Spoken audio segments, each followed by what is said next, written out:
That's definitely too hard for me to answer. I'm a huge fan of Argento, but I'm also a huge fan of John Carpenter.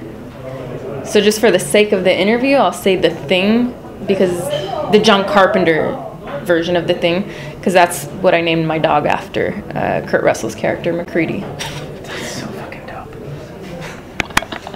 Man, how do you follow that? The Thing is one of the best. That's one of my favorites as well. I always say Halloween.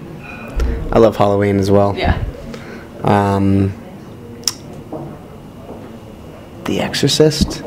Yeah. It's also a masterpiece. Yeah, that made me fall in love with horror movies, actually. Yeah. Yeah. When I was like 12. I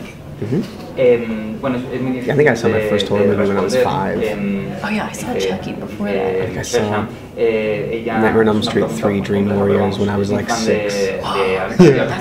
Yeah. 6 or 7. Yeah. Oh, well, when I was building the character, that was an important concept and idea for me. Also this idea of just wanting acceptance instead of being controlled, which is what's happened to her entire life. And this is the first time she's trying to break out of that mold. And it isn't until she meets Nick and until he saves her that she has that opportunity to escape. But it's not this traditional damsel in distress where, you know, boy saves girl and then they fall in love because of that. It's more of a mutual appreciation. I think they both discover something new about themselves. I think what was really important for Nacho too, in regards to my character at the end, who's very different from the character you're introduced to,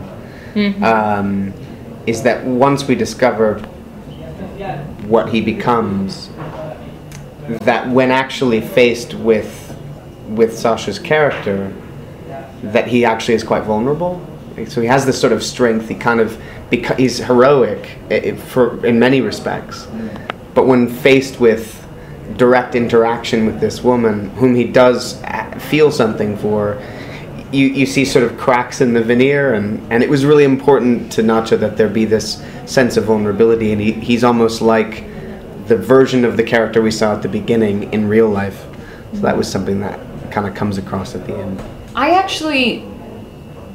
There's only one film that Nacho, because I always like to ask the director. I don't like to have an overload of information because I think it actually inhibits me more than it helps me. So Blow Up was the film that Nacho referenced, which I was already a fan of, so I rewatched that. Awesome. Yeah, but I just tried to sort of study the behavior and mannerisms of actresses, but less of that, more of the Lindsay Lohans, Megan Foxes of the world that are, you know, they're more known for their public persona and mishaps than they are for their actual talent. I was a fan of Nacho's work from Time Crimes, so I always wanted to work with Nacho. I love his short films, I love Extraterrestrial. I just think he's got a very unique and exciting voice. And I met him at Fantastic Fest in 2010, and I met Eugenio there as well and came to know his films. And I got a chance to work with Eugenio, and Nacho had told me about Open Wind. It all kind of happened really organically. But the two of them, I think, are also representative of what excites me about working in film and being an actor, is to be complicit and a part of the creation of an interesting and exciting vision cinematically.